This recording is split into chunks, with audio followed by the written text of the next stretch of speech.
정청래 도착하셨습니까? 네, 여러분 안녕하십니까. 이 시대 참 판도라인 정청래입니다. 판도라인. 자, 오늘 하실 이야기는 우선 그 김총수 제가 위에서 들어보니까 그 여러 가지 이제 시나리오, 가설 이렇게 있는데요. 대체로 맞고요. 대체로. 제가 봤을 때는 시나리오대로 되지는 않는다. 시나리오대로 되게 만들려고 노력하고 있는 중이에요. 노력하고는 있겠지만 그게 사실상 불가능하다 하는 것을 오늘 이제 이 헌재 최종 변론 일자를 연기하면서 그리고 오늘 재판장에서 박근혜 대통령 대리인단들이 완전 진짜 있을 수 없는 한국 법조사에서는 처음 보는 완전 깽판을 부렸거든요. 재판장에 서서 재판관 심기를 건드리지 않으려고 하는 노력이 처절합니다. 이거 뭐야? 이거 좀 해결해 주세요. 눈이 너무 부셔서 안 돼. 저기는 반짝거리고. 해결할 사람이 아무도 없나? 네, 저희 조명사고가 나가지고 불이 꺼졌어요.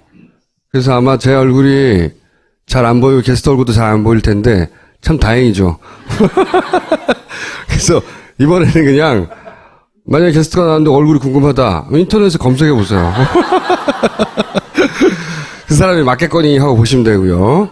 자, 정청래 의원. 불가능하다는 두 가지 이유를 제가 말씀드리겠습니다. 오늘 헌재 굉장히 이제 최종 막바지 오늘 판결 심판장에서 어떤 일이 벌어졌냐면 법조계에서는 한 번도 있지 않은 일이 벌어졌습니다. 전례가 없어요, 정말. 대통령 대리인단들이 이정미 헌법재판소 재판관들을 향해서 뭐라고 얘기했냐면 국회 측 수석 대변인 대리인 같다 이렇게 얘기했어요. 강일원 네. 재판관을 향해서 그랬죠. 근데 그 강일원 재판관은 제가 국내에서 최고 전문가입니다.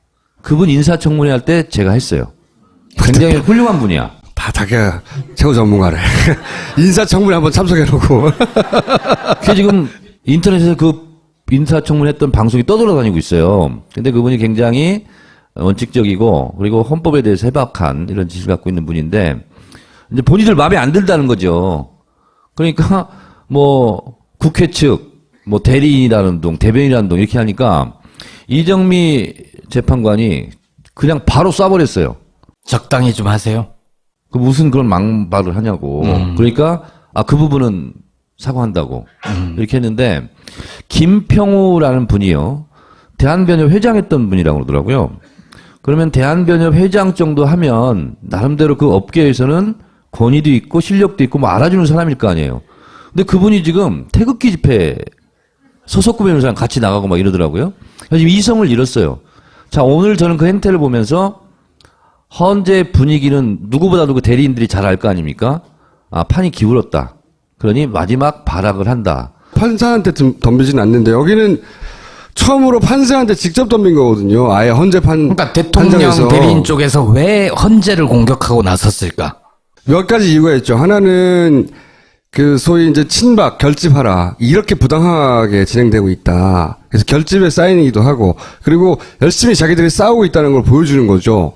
그쪽을 자극하려고 하는 것이기도 하고. 근데 이제 이거 이렇게 된 거면 재판 포기하는 거 아니에요. 왜냐하면 일반적으로는 재판을 포기하지 않나 재판관을 공격하지 않아요. 그러면 재판관도 사람 인상 열받아가지고 자기 감정에 실린 재판을 할 수 있잖아요, 실제. 그런 걸 우려해서 아무도 건들지 않는데 이 사람들은 그러면 이 재판관들이 어떤 판결을 내려도 상관없다. 대통령한테 불리한 판결을 내리라고 이럴까요? 그렇게 해석들 하지. 아니라는 거지. 나는 이성을 잃은 게 아니고 약속하고 나온 행동이라고 봐요. 다 같이. 그래서 저는 더더욱이 치밀한 행위라고 보는 겁니다. 이 사람들이 다 같이 약속했다고 얘기하면 위험해요. 적어도 변호사들끼리는 이번에 적극 항의하자. 제대로. 대리인단끼리는 그렇게 약속을 했겠죠. 그렇죠. 근데 그게 재판을 포기해서 그런 거냐? 저 사람들 맛이 갔구나. 이건 우리가 바라보는 관점인 거예요. 헌재에서 굉장히 단호하게 입장을 표했잖아요. 22일까지 대통령 출석 여부를 말해달라. 그러면 대통령 출석은 최후 변론 이후에는 안 된다. 우리가 정하겠다. 그리고 와서 읽고 가면 안 된다. 문답을 해야 된다. 그런 얘기를 세기를 다 박았어요. 그래서 저는 한 번쯤은 이 재판을 대통령 측을 잘 들어줬다 하는 측에서 한 번은 며칠간은 연기할 수 있다 이렇게 저는 미리 생각을 했는데 24일에서 27일로 연기한 거는 3월 13일 이전에 끝나겠다. 그리고 우리가 한 번 연기를 해줬지 않느냐. 더 이상 셧다마우스. 이 용이라고 저는 생각합니다. 서석구 변호사가 보여주는 돌발 행동만 생각하지 말고 거기 헌법재판관 출신도 있어요. 그 사람- 이동흡? 예. 법을 몰라서 깽판 치는 게 아니라는 거지. 제가 보기에는 그걸 어떤 사인으로 읽냐면 우리는 3명을 확보했어 이제. 그러니 더 중요한 것은 3명은 확보했으니 이 재판이 부당하게 진행되고 있다는 걸 적극적으로 알리는 게 중요하다. 라고 판단했기 때문에 나는 이런 행동을 하는 거라고 해석합니다, 저는. 3명을 확보를 했다. 아니, 자기들이 믿기에. 자기들이 믿기에. 마음속에 있는 거니까. 아니 저렇게 깽판 쳤는데 네. 약속했던 3명이 너무 깽판 치네 하고 아니죠. 마음을 바꾸면 어떡해. 물론 그럴 위험도 있으나 그만큼 자신 있다고 생각하는 거죠, 저는. 저 3명설이 왜 나왔냐면, 예. 8명 지금 하고 있잖아요. 근데 안 물어보고 침묵을 지키는 재판관이 3명 있다는 거예요. 근데 그거보다 훨씬 더 이전에 나온 얘기예요. 그 얘기가 나온 다음에 그 3명이 누군가를 찾다 보니 질문 안 한 사람들이 아닐까 이렇게 된 거죠. 실제로 이제 제가 그래서 그런 건지 저도 이제 이게 겁이 나잖아요. 두렵고. 근데 그거는 아닌 것으로 저는 확인했어요. 왜냐면 그러니까 그분들은 다른 심판 때도 주로 말을 안 하고 듣는 쪽으로. 2사람 플러스 1, 세 번째를 설득하고 있다 뭐 이런 썰들은 나온 지가 한 달이 넘었는데 그 사람들이 누군지 알 길이 없으니까 겨우 질문을 하냐 안 하냐 가지고 따지고 있었던 거지. 보수와 진보가 아니잖아요. 우리 계속 얘기해왔던 게 상식과 비상식의 문제라고요. 용감하게 자기 이름을 걸고 평생 기록에 남을 거에 비상식의 편에 선다? 우리의 상식이 모두에게 통할 거라고 생각하면 촛불 집회에 나온 사람들밖에 이해가 안 가는 거예요. 나머지 사람들 이해가 안 가는 거야. 변협 회장이 왜 그 자리에 가 있냐고. 이해 가요? 헌법재판관을 했던 사람이 그 정도 위치에 갔던 사람이 왜 대통령을 변호하고 앉아 있냐고요. 뻔히 아는 사람이. 그러니까 저도 말이 안 된다고 생각해요. 지금 이렇게 많이 밝혀졌는데 탄핵을 기각하는 건 말도 안 된다고 생각하지만 말도 안 되는 일을 한두 번 봤나요? 김총수 여기서 우리 대략 좀 합의하고 넘어갑시다. 자, 네. 그런 시나리오가 있긴 한데 잘 막아야 한다. 네. 네, 여기까지 합의하고. 여기까지 합의하자고. 자, 그리고 또 하나는 네. 특검에서 우병우 구속영장 청구했다가 기각이 돼서 저도 굉장히 어젯밤에 당황스러웠는데 저는 헌재도 우리가 여러 가지 이유로 박수를 쳐줘야 된다고 생각하고 특검은 정말 박수를 좀 쳐줬으면 좋겠다 이런 생각이 들고요. 이재용 삼성 총수를 구속시킨 것은 정말 세계적인 사건이다. 저는 이렇게 보고 있습니다. 그리고 우병우도 보니까 이재용 보강수사하고 뭐 이렇게 하느라고 실제로 수사기관이 부족했고 수사 방해 같은 압수수색 뭐 거부 이런 것도 있고 그래서 근데 이 좀만 시간적 여유가 있으면 저는 이재용처럼 보강수사에서 재영장 청구를 하고 저는 끝내 구속시킬 것 같은데 특검 연장이 돼야지 그러려면. 그렇습니다. 근데 오병우가 바로 구속영장이 떨어지면 네. 최경희 이대 총장보다도 자기가 못한 거예요. 최경희도 2번 했잖아요. 그러네. 우병우 별거 아니네. 그러니까. 네. 하여튼 특검은 우리가 박수를 쳐줘도 아깝지 않다 이렇게 생각을 합니다. 그럼 말을 바꾸겠다고 하셔야지. 아니 네. 수사기간 연장만 되면 우병우는 구속되는데 나의 예언이 저들의 방해로 실현되지 못할 위기에 봉착했다 이렇게 하고요. 더불어민주당 콜센터 2월 15일부터 국민경선 선거인단 신청이 들어갔는데 첫날 알 수 없는 이상한 공격이 있었습니다. 김총수는 동의하나요? 선관위 디도스 공격 같은 그렇죠. 콜센터 공격. 콜센터 공격이 있었습니다. 그럼 예를 들어서 상대 당의 콜센터로 가는 전화를 방해하는 거죠. 디도스로. 이번에는 경선 과정에서 경선에 접수하려고 하는 사람들을 지금 방해한 거죠. 네. 그러니까 한 컴퓨터 사람은 못하니까 그 정도로 790콜을 전화를 걸었어요. 한 사람이.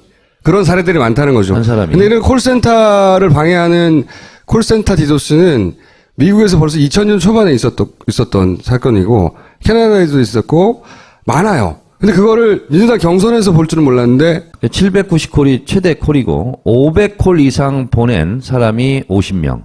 500번을 콜을 할 수 있을 것 같아요? 그게 디도스지. 그리고 100콜 이상 한 것이 500명. 그 기계가 한 거예요. 그럼 다른 사람 전화를 못 받거든. 그러니까 전화를 받아야 되는데 그게 계속 하니까 전화가 안 될 뿐만 아니라 서버가 계속 다운되는 거예요. 키기만 하면 다운되고. 콜을 키기만 하면 기계로 다운되고. 걸어 놓은 거죠. 그래서 그걸 보고 이제 오토콜 시스템 ACS라고 하는데 그 공격을 받은 것으로 보입니다. 그래서 당에 제가 이거는 사법당국에 수사 의뢰를 해야 된다. 해야죠. 지금 했고요. 그래서 밤새 복구를 해서 그런 콜이 때리면 튕겨나가도록 그 블로킹 시스템을 만들어 놓고 지금 이제 지금 정상적으로 되고 있는데 알겠습니다. 지금 현재까지 72만 명을 돌파했습니다. 그러니까 권리당원 20만 명 빼면 52만 명 정도가 되는데 첫날은 못 받았고요. 7일 동안 이게 받은 건데 그러면 대체적으로 하루에 10만 콜 이상 신청 문의가 있고 7만 명 정도가 신청 접수하고 있다고 그러는데 이거는 2012년에 약 2배에 해당돼서 대체적으로 이 추세대로라면 250만 이렇게 되지 않을까. 제가 정례당을 창당한 이유도 이건데 이 친구가요. 저도 처음 봤어요. 이수진 장군 동상 앞에서 12월 30일 정례당 창당 선언식 때. 근데 이 친구를 제가 보자마자 똘똘해 보여서 20대 대변인으로 임명한다. 이름을 물어봤더니 김소망이야. 너의 소망도 나의 소망도 정권 교체다. 우리 손잡고 한번 열심히 해보자. 그랬는데 이 친구가 하루 종일 좀 전화합니다. 그 선거인단 신청하라고. 그래서 오기 전에 46명을 혼자 했어요. 신청 접수를. 근데 오는데 또 연락이 왔어요. 총재님 2명 더 했습니다. 48명을 한 거예요. 하루 동안. 네, 하루 동안. 예.